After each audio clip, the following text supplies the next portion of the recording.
Well, hello and welcome to Insight with Political Tools, the travel company led by reporters around the world. It's a year out before the US midterms, but both Democrats and Republicans are gearing up for them. In true form, Donald Trump has promised a Republican landslide, while the Democrats are optimistic they can seize one or both houses of Congress. But will the Democrats, stinging from their 2024 loss, and faced with record low unpopularity, be able to find their voice? We're joined by Malcolm Brown, our veteran US expert. Hello and welcome, Malcolm. You in Virginia, as normal? I am at home in Virginia, surrounded by dogs at the moment, so apologies if any cacophony breaks out. I suppose the big thing is that the Democrats are in disarray, but it's very difficult to do anything when Trump is running this massive media machine in the White House. I mean, there's just no way of getting away from it.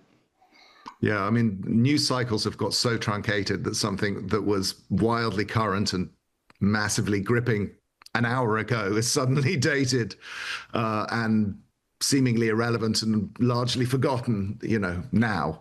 So it's really hard for the Dems to break through this trifecta where they don't control either the Congress or the White House, any of the branches of government. Obviously, they wouldn't control the courts per se, but that's very difficult for them. And I think critics would say that their leadership has been really lacking. In fact, at the end of our last tour, somebody asked the very perceptive question, who will be, because Donald Trump had just been re-elected for the second time, who will be the Democratic leaders? And at the time I said, well, these will be likely, initially at least, these will be the leaders in Congress. And you would think, where Donald Trump is so controversial and certainly his support for him, his polling numbers are not very good, this would be happy days for the Democrats. But the only thing that looks worse than Donald Trump are congressional Democrats. I mean, if you look at the leadership approval ratings for the leadership in Democratic leadership in the House, I'm just going to look at the numbers because I made a note. This was per a recent CNN report. Approval rating of 27%, and even Republican leaders who are far from popular are at 37%. So both of them are unpopular, but the Democrats notably less popular even than the Republicans in a very unpopular Congress. Yeah. I'm absolutely fascinated by the idea that it's very difficult to trip up Trump with anything, and even within his own party. And if you were to take Iran as an example, much talk beforehand is that the party split on this. This is very controversial. You're going to get people like Marjorie Taylor Greene coming out. You clearly did. You have Tucker Carlson giving Ted Cruz a hammering during an hour-long interview in which you're basically saying the US is doing another country's foreign policy. And then you get Steve Bannon saying, the Iran wasn't even a direct threat to us. And you can go into that. But now that seems to have quietened down again. It just seems as though even he can seem to rise above that. Yes, parenthetically, that Ted Cruz interview is definitely worth watching if you haven't seen it. It's what the kids would nowadays call massively cringe. It was really remarkable television theatre. But I think part of it, I think many commentators would say, is that our expectations of truth telling and so on have been degraded. So things that would have caused a huge fuss, several presidencies ago, now sort of slide by the wayside, partly through exhaustion, I think, on the public side, and partly through just diminished expectations of truthfulness and straightforwardness from our political leaders. So the capacity for outrage, I think people are just certainly Democrats seem overtired by outrage. You can't stay at, Spinal Tap level 11 for your entire life. So at some point you have to calm down. So the question is what you do when you calm down. But it's certainly true. And also the pace of events. You could be thoroughly outraged by something that Trump said last week, and now there's the prospect of a conflagration, a fresh conflagration, extended conflagration, potentially in the Middle East. And now you're talking about whether the Straits of Hormuz are going to be closed and where the Iranians might take their revenge. The prospects, increased concern about domestic terrorism as a result, all this stuff. So just I think people are punch drunk somewhat by that, and a discourse that is carried out largely on social media isn't really designed to have the kind of thoughtful, involved, long-term debate that maybe is required by some of the bigger issues that the country faces. We'll come to the midterms themselves in just a bit, thinking about strategy candidates, where the actual battles will be. So we'll do that in a second. But I do want to come closer to home, where I think there are some real policy issues that Democrats could see as a strength or a challenge. One is immigration, and then it's obviously a very big one. And then I think going after the universities, Harvard, maybe the Republican base, that's sort of good stuff for them, but a sense of outrage among others. And then what's happening with the judiciary as well. But let's deal with that first one: immigration, sending in the National Guard to California. It really has put Democrats on the back foot. Yes, I mean, the optics were exactly as Donald Trump wanted them to be, even though Democrats protested that we were really just talking about a square mile or so of central LA, massive city. People living in LA and other parts were largely unaware of any of this happening. This was not the kind of Rodney King style massive conflagration. But nonetheless, the images of heavily armored police officers facing off against masked protesters, some of whom carried the Mexican flag, was not a great image. The flag waving in particular went down very poorly across the board. It played into the narrative in the US that there's this foreign invasion underway, where you see masked Mexican flag carrying protesters throwing back tear gas at police. It all looks anarchic and out of control. You see Waymo, those are the driverless taxi cars being burnt in the streets. It all looked out of control and fed the narrative that's come from the conservative right, that the cities are a sort of anarchic hellscape from which few survive. So it really helped Donald Trump. And calling up the National Guard, federalizing the National Guard, so basically the White House taking control of California's National Guard. Normally, the National Guard is commanded by the governor of a specific state, but it is within the president's powers to federalize them. And certain circumstances, more court challenges took place. At the moment, Donald Trump's decision to federalize the Guard has been upheld in California, so they can still to act. And bear in mind, he also activated active service US Marines, who are not designed for that purpose at all. But again, the president does have the right in certain circumstances of insurrection to call up active service military. But it's hard to make the case that that was the situation. But nonetheless, there's a slight rally around the flag when you see US Marines getting involved. And so, the Dems don't have a great answer to that, other than to say, look, this wasn't as big as it seemed, which isn't a very strong argument. It doesn't sound very strong, even if it's largely true. So far, Trump clearly wins from that, and the Democrats can't cope with it. But I am intrigued by one thing, and this has come up in repeated presidential elections that we've covered. I remember seeing this in Ohio with the Ohio farmers, and we saw it again in Iowa. During was it Iowa? No, Michigan. In Michigan, and Iowa too. But I've seen this now and Michigan. But lastly, when we were in Michigan, we had to go to a Trump rally, and we didn't manage to go and see the farmers that we were planning to. But those farmers that we were planning to speak to said they needed their Mexican workers. They liked their Mexicans. They're Mexicans. And that I'm just wondering, as more and more as ICE continues to arrest people, as ICE goes on, there has been a bit of a kickback on this. Yes, I mean, on two fronts on that you've got these ICE agents, both in rural areas and in the cities, going around without insignia on their uniform. It might just say police on their flak vest, but they're heavily armed in some cases, helmeted. They were fully masked, sometimes with sunglasses on, so really very hard to identify, and just grabbing people off the streets. That is not a good optic, and that cuts across. Libertarians are similarly concerned about that kind of behavior as Democrats might be. And the clear difficulty that the Trump administration faces, particularly as it relates to farm workers that you've raised, was highlighted by the fact that Donald Trump has sort of a commentator put it, flip, flop, flipped, where he initially said, mass deportation. Stephen Miller, his advisor, was really leaning hard on ICE and Homeland Security generally to increase deportations to, I think, 3,000 a day. So they were really, the cuffs were off, the leash was off, and they had started by saying we're going to get rid of the worst and focus on criminals.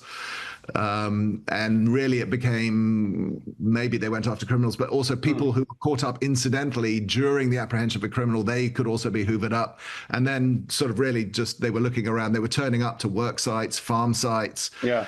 Farm workers weren't turning up to work. They were hiding in the fields on occasion. You've got people driving around, honking their horns, alerting potential people here potentially illegally that ICE was on its way or present in a neighborhood. But Donald Trump, getting back to my point, initially, he's very strong. We're going to have mass deportations. Then gets a lot of negative feedback from farm country, and also the hospitality business, his business, part of it, and says, oh, well, we're going to ease off on that. Then there's a bit of a mini revolt among his more hardline supporters on that topic, and we go back to, we're going to do deportations. But that shows that he's sensitive to it, and he shows that it's difficult in farm country. And I was just illustrate how important this is to farmers. I was just reading, and I think it was the Wall Street Journal within the last couple of days. They had a long and detailed account of a farmer out west who had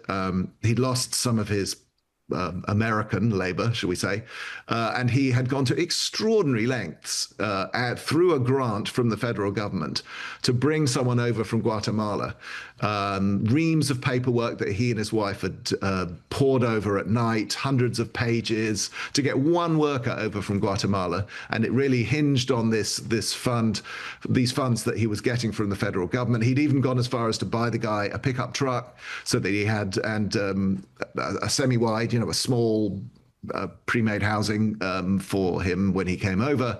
He'd identified the guy, he'd interviewed him, the whole thing, and then the funding got swept up in all these federal cuts. So it's very much unclear. And he's made some financial commitments based on that funding. So you can see ways in which he was. I think this is really fascinating because this was it's a leitmotif. This is a point that has got populists around the globe. I mean, in the West, in Europe and the States, huge amounts of votes, but it's becoming more complicated in the States, and it's just interesting to see how it tracks.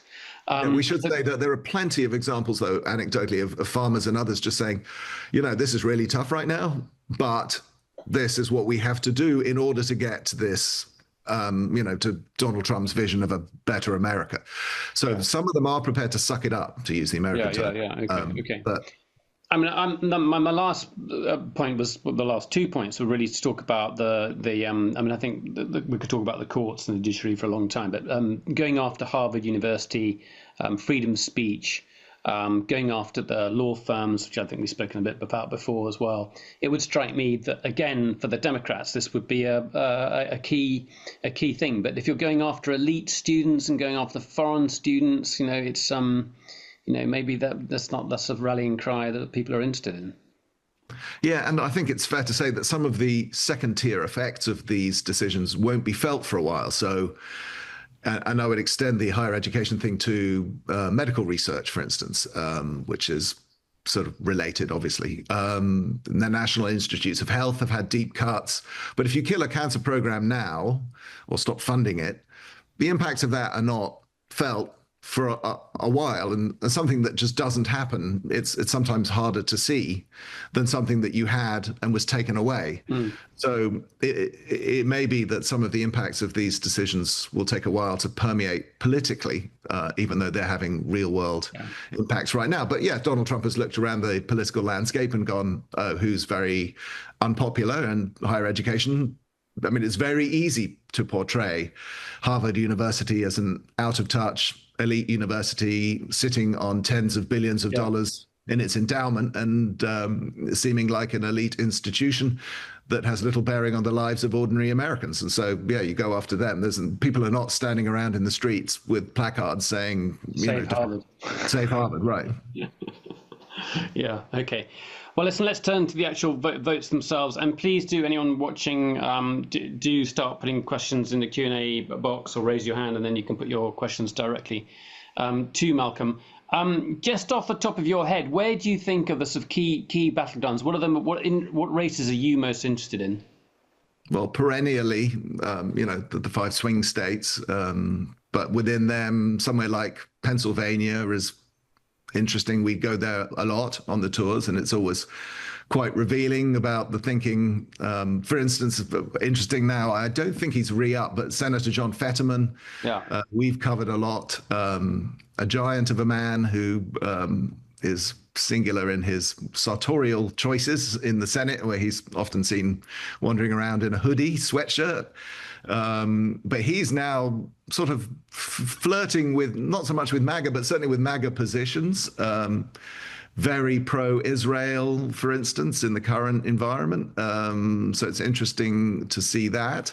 But you do have, and you look really at the states. In this case, we're looking a lot also at states, not necessarily in the swing states, but states where a Democratic governor, for instance, has done well in not a sort of heavily Democratic state. So Governor Beshear in Kentucky is interesting because he's managed great political success, seems to be reasonably popular across the aisle.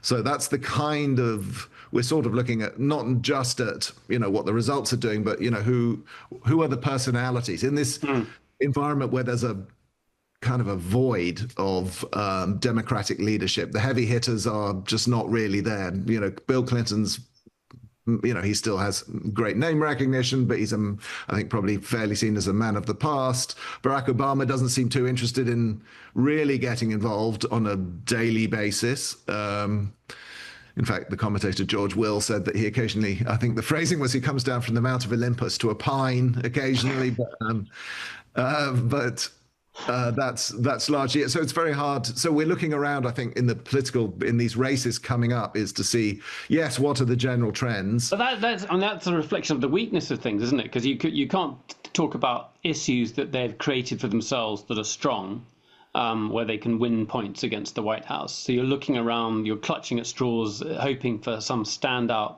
speaker, standout politician to sort of pull people together. And I suppose it's a different political system to what we're used to. And I think you can make the case that they have some issues they can work with. I mean, the economy being a key one, we'll probably talk more about it. But, there is stuff on the economy that they can make the case on. This big, beautiful bill that's currently still in Congress contains some really dramatic stuff that it would normally be great fodder. I think many would say that the Democrats just don't have the personalities to make that case effectively. So I think the other thing we'll see is, as soon as these midterms have taken place, I mean, it's already somewhat underway, but as soon as the midterms are out of the way in November, you're going to see real positioning for who will be the voice of the Democratic, or the key voices of the Democratic Party, and thereby potential candidates going forward. Yeah, okay. Alex Norris, who's, where are you at the moment, Alex? You need to open your microphone.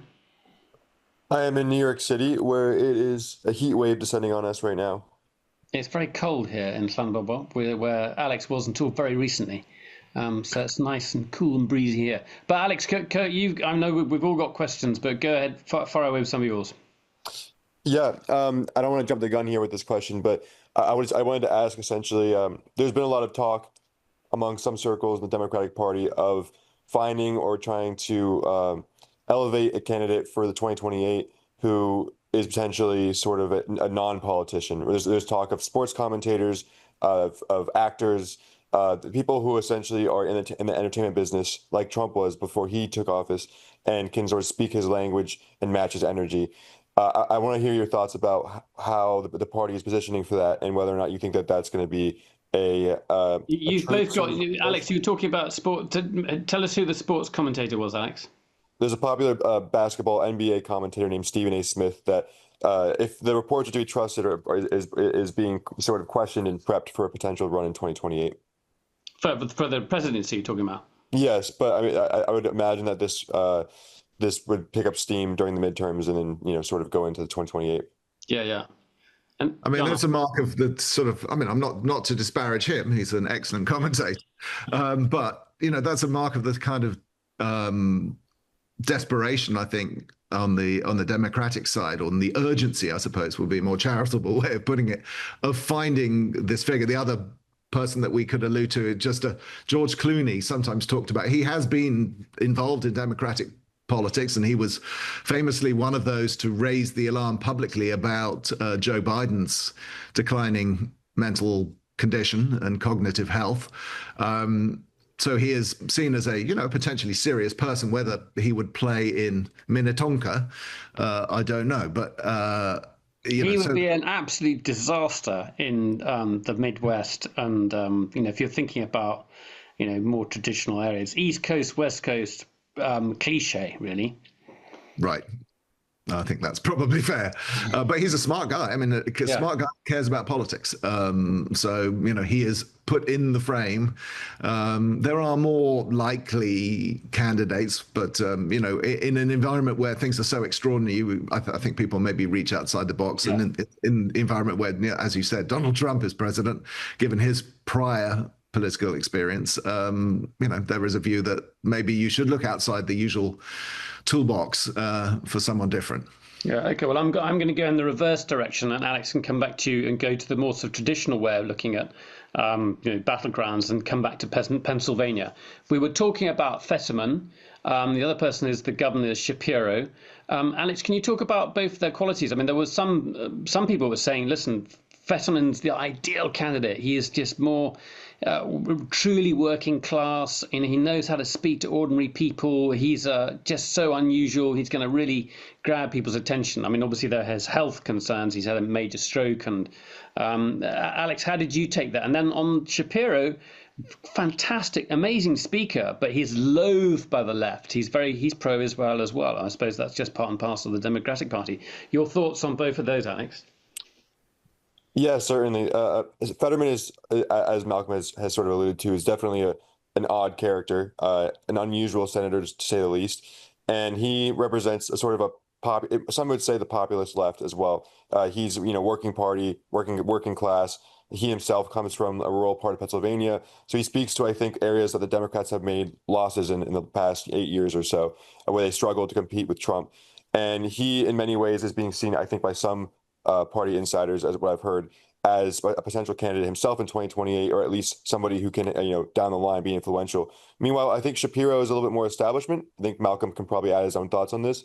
But Shapiro is a Democratic governor who won big in a state that's obviously contentious, that's looking like it's more, it's going to be a long-term battleground state. So I think that he is being looked at by some people as well for the future, but in many ways, they represent sort of polar opposites of the Democratic Party, and I think where they would bring it if they were sort of prominent in the future. But I think in general, Fetterman is someone who I think a lot of people are looking at as an answer to Trump, potentially on the left.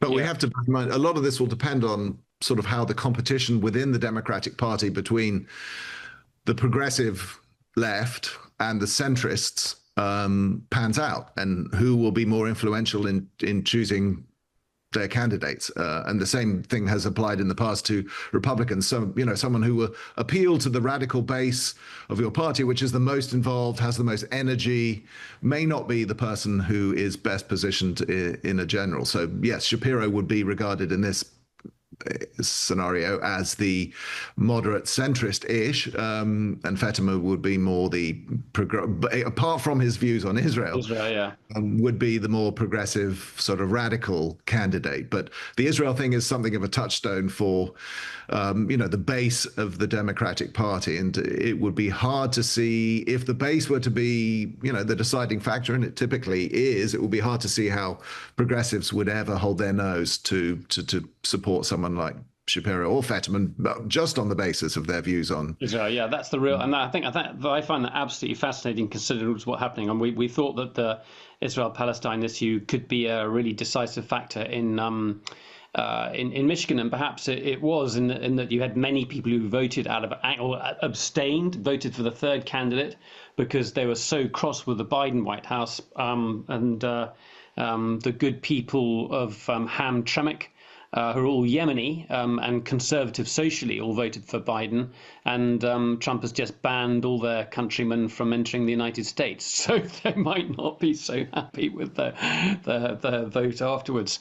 But yeah, the other, I was interested in Pennsylvania because it's how do you assess that race? How does that bolster the party? It also says something about those individuals there. You mentioned Andy Beshear of Kentucky. He's standing up for, I think he's set to be in the Democratic Governors Association next year, which will give him a bit more prominence. Who else is out of office that could be around that we should also keep an eye on? Well, the only out of office that sort of jumps to mind is Pete Buttigieg, who's perennially talked about as he's certainly of the moderate Democratic camp, openly gay, in a marriage, has children, but has served in the US military, and was until in the Biden administration was transport secretary. He's seen as an excellent communicator, and his moderation is seen as potentially appealing to a wider electorate, but question whether he could also get the nomination. He's never done well among minorities. So that would be a challenge to get through a Democratic primary in that way, even if it were a benefit in or less relevant in the general election. So he's the one that jumps to mind. A lot of the bench really of people that you think about at this stage does tend to be either in Congress or more likely at this point governors, because they have the executive experience. They actually have to work across the aisle. They have to get stuff done rather than just standing around shouting at each other. So that's a place where one tends to look. And there are some others you could think about. You've got Wes Moore, who's African-American governor of Maryland, popular, not hard to get elected as a Democrat in Maryland, although he did take over from Larry Hogan, who was and is a Republican.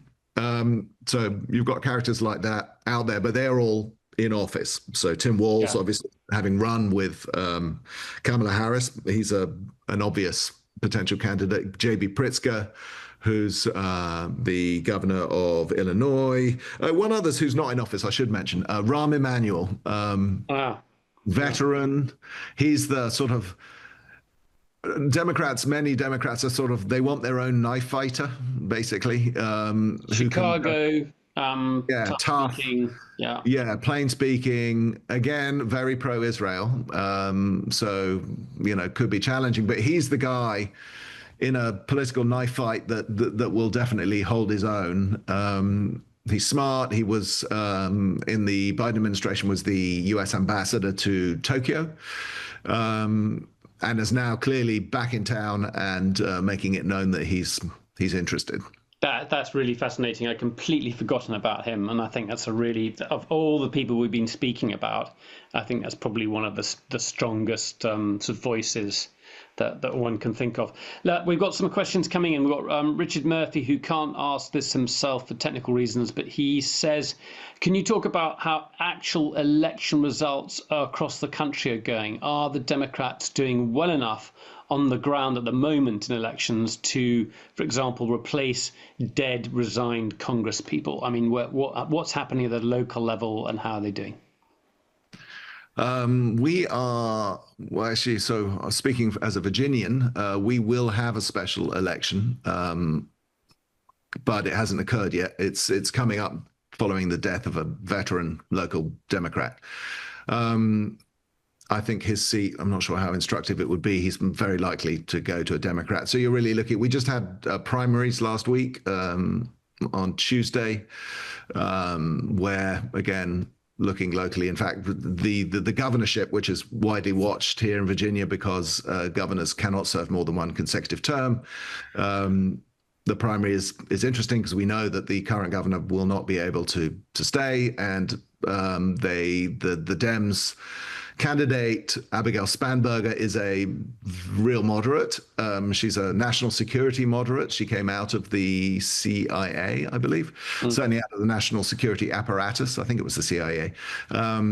So she is, inoculated from some of the standard attacks about ineffective, weak national security Democrats that come from the other side. So we don't have a lot of results that would be very probative about where we are at the moment.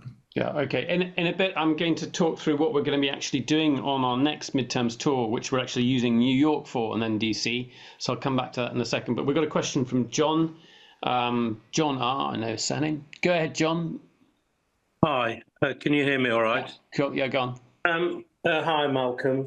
I enjoyed our trip at the last election. Nice to see you again. Donald Trump seems to outwit the media, the Democrats, the leaders of democratic countries. He's always ahead of the game, whether it is organising new tariffs or new policies or new attacks on institutions or even flip-flopping in policy. Is he just too clever for us all, even as he antagonises huge swathes of the globe and of the US? I'm not sure I would attribute it to an excess of skill and intelligence. I mean, let's take tariffs. So, he announces tariffs. Many, including in his own party, think that's utterly self-defeating. There is an intellectual incoherence at the center of it, which is, on one hand, he wants tariffs as a long-term fundraising measure in order to lower taxes for Americans. But on the other hand, he wants to use it as leverage, i.e. would be prepared to surrender tariffs in return for concessions from foreign governments. So there's all this intellectual incoherence to this stuff. His brilliance, I guess, is that doesn't seem to affect him politically. So, I'm not sure how to attribute that other than going back a little bit to my punch-drunk comments of earlier. And in terms of other countries, I mean, there's not much they can do about it. I mean, it may be counterproductive for US purposes, but it also has very real world negative impacts around the world. So you sort of have to suck up to Donald Trump. And people are getting better at doing this. Your success or failure in the world at the moment slightly depends on how far you're prepared to abase yourself and the skill with which you do it. Because that gets you concessions, and that is a skill. It's a sort of negotiating skill, I guess.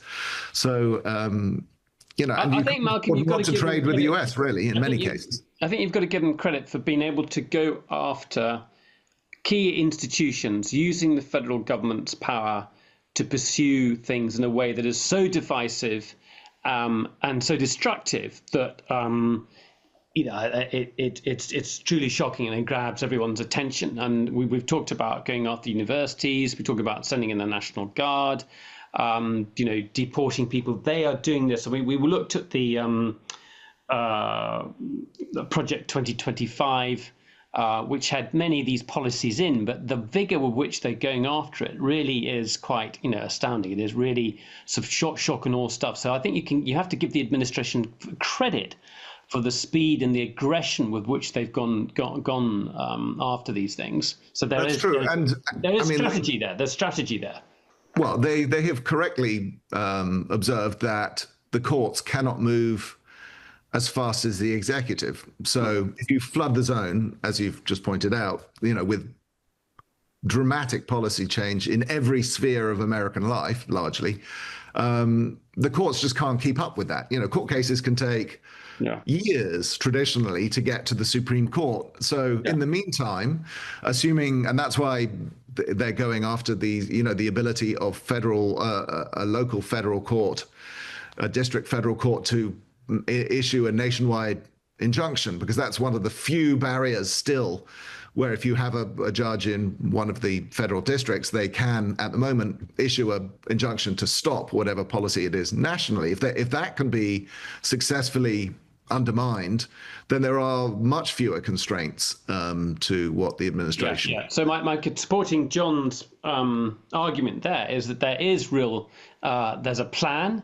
and it has been it is being executed with vigor. And you might say with Doge and the actual cuts and savings, it hasn't been efficient, but they have been dramatic in their political effects. You've got to give them credit for that. I'd also come separate from that, and I think this is not about intelligence, but this is more about Trump's ego, and that's John Bolton's analysis of Trump, which is, why has Trump gone to war with Iran? Why has he dropped bombs on Iran? It's because he doesn't like Benjamin Netanyahu stealing his limelight.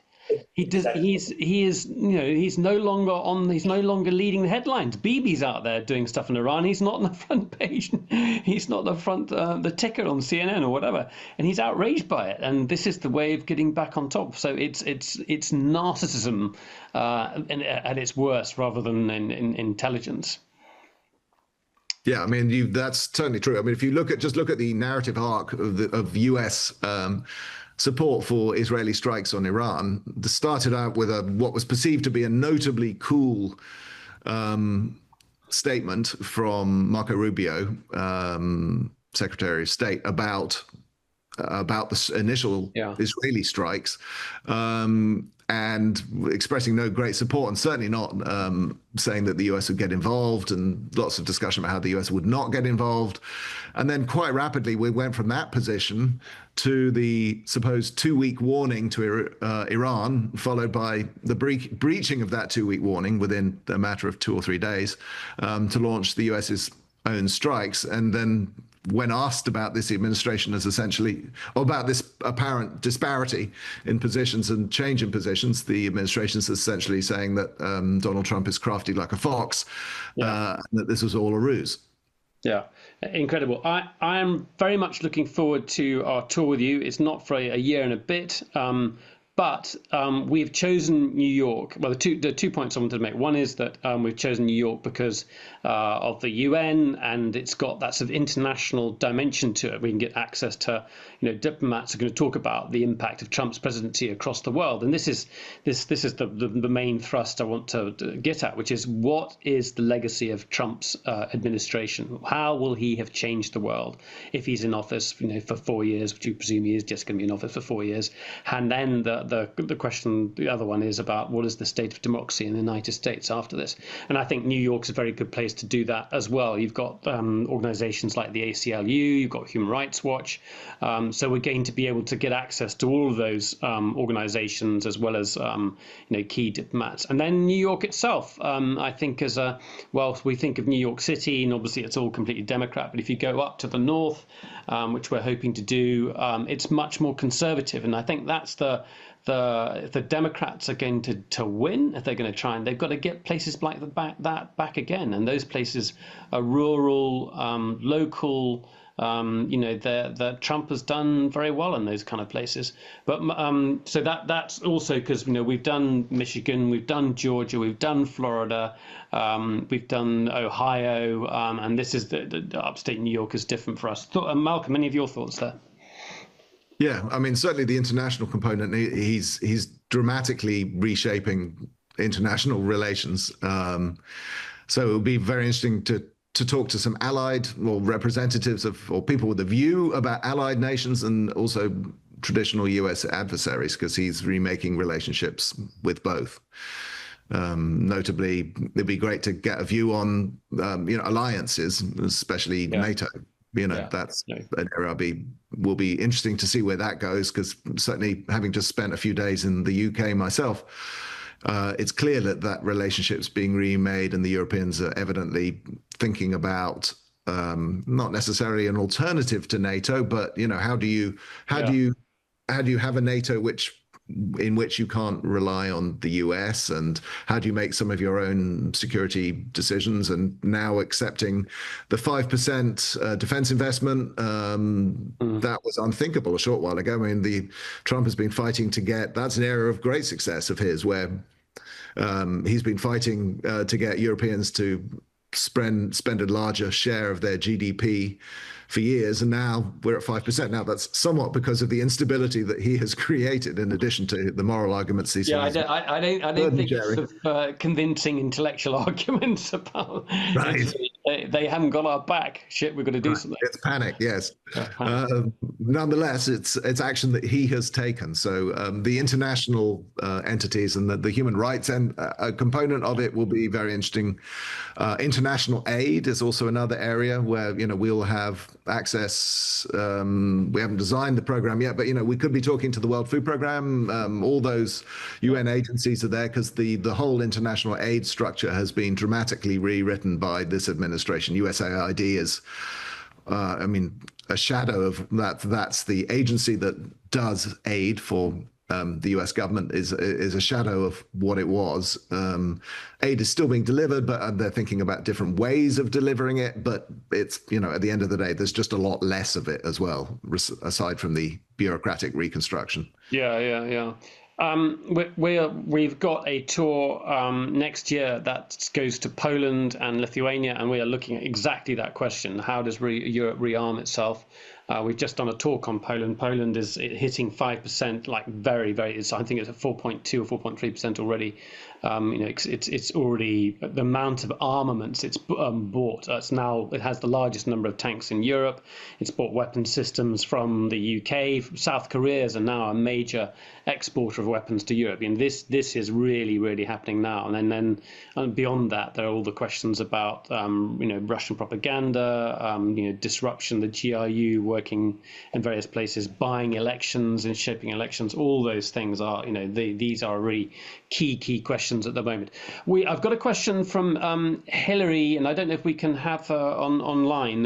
Hillary's actually got a question about border force and immigration, and it's a very good question, and it's slightly niche because of where you've been, Hillary. But it's good to ask Malcolm and ask about this. So go ahead, and I think many people will be interested in this. Go ahead and ask. Yeah, I'm sorry, I'm going back a bit to what you were talking about earlier, and I may have missed. I had to leave my computer for a few minutes, but I have heard several not anecdotes, real people from reliable sources about pretty rough treatment by border force people at immigration. I have an Iranian visa in my passport, as presumably Nick does, because we all went there in 2017. Should I be worried when I head to the US next week? That's one. And I just want to add that I have heard from my US friends and family that there is quite a lot of protest going on all over the country. The Kings one, what was it called? Not a King or Kings. No Kings. Yeah, that's been quite widespread. So I'm hopeful that there is opposition mounting. Hillary, I've just got to jump in here with a slight bit of concern. Did you get a 10-year visa from after you went to Iran? Yes, mine is 10 years, so I've got it until 2027. Theoretically, that should. I'm going to have to renew mine because mine's, I think, from 2016 actually. So I may have to renew mine fairly soon. But legally, you should be okay. It's just a question of how they treat you at the border itself. Malcolm, have you heard anything to the contrary?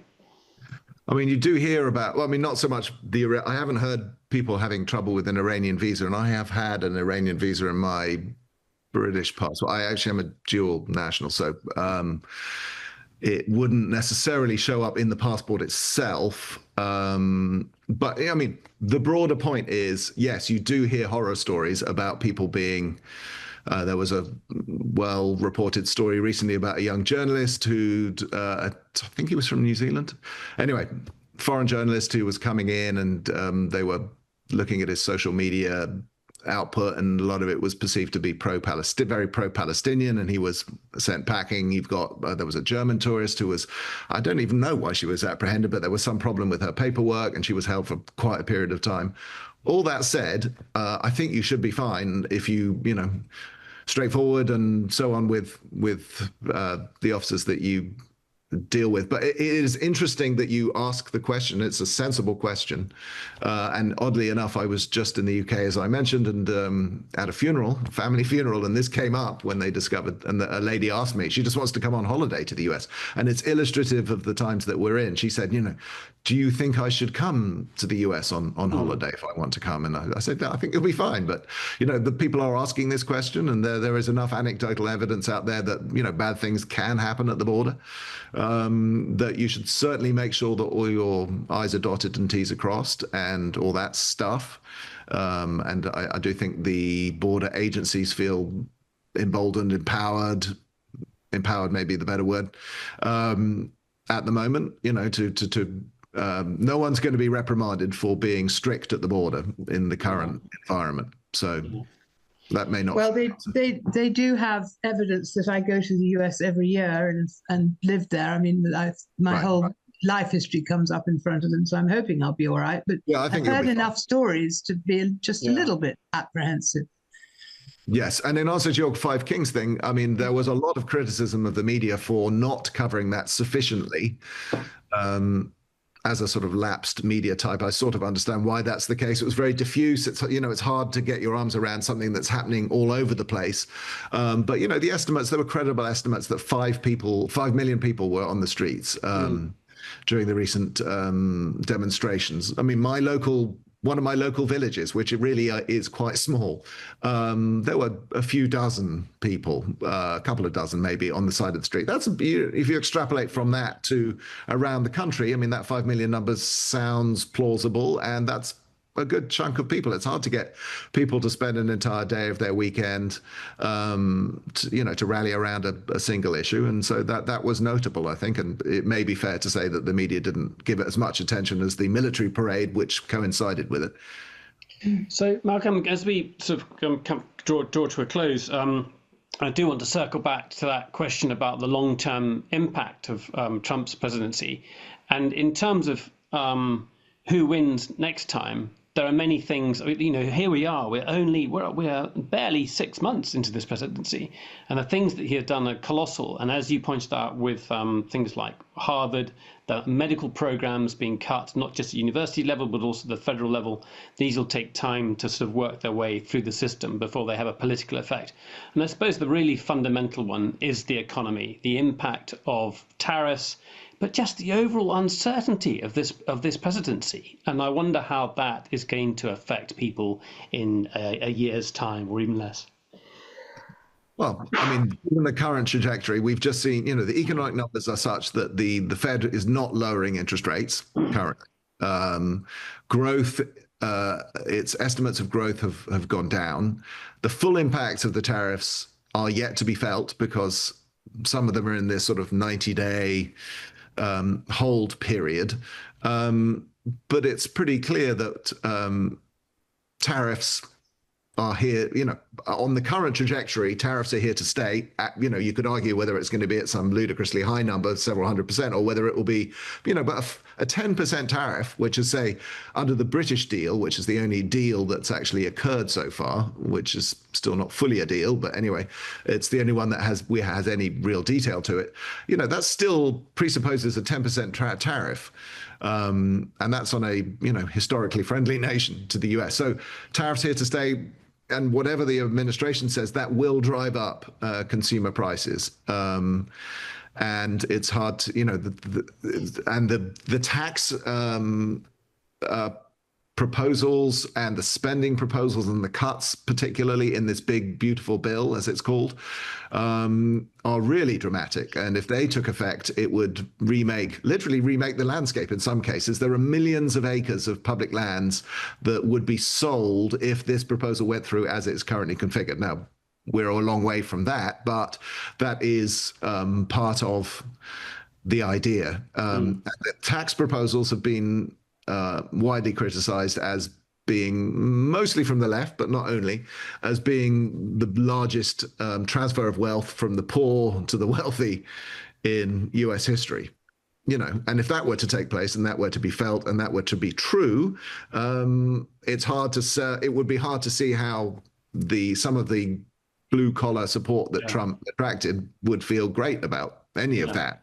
It's a question of how long that takes to filter down, and it will be, whatever happens, it will be a very tricky period for whoever does take the White House in 3 and a bit years. So much has been happening in such a short period of time. It's just so hard to take it all on. So it's how do you work out what's going to happen in 6 months, a year's time with the pace of change? It's just, I think we're all we're slack-jawed. Yeah, and then lay on AI onto all of that. Yeah. That's what I'm saying about the media age. The big picture stuff, the tectonic stuff that's happening, we don't always see that or pay enough attention to it, but it's happening whether we are paying attention to it or not. Yeah. I will make one point before we wrap up, and that is we've got to talk on with Charlie Gamble on Friday with Owen Bennett-Jones interviewing him. Charlie Gamble used to run the Iran desk in the UK's Foreign Office. He is, I think, one of the UK's top foreign policy strategists. He's now writing a series of novels connected to a hippie in Afghanistan. So he's got another vocation, but he really is an outstanding speaker and analyst. So if people are around, do tune in on Friday. We've got another talk also on Thursday as well about restitution and the stuff we nicked during our colonial past with Barnaby Phillips. So just alerting everyone before we wrap up. Malcolm, it's been a fantastic talk. Thank you very much indeed again. I really enjoyed it, pretty comprehensive. And obviously we will be coming back to you again in the next year and a bit before our wonderful tour.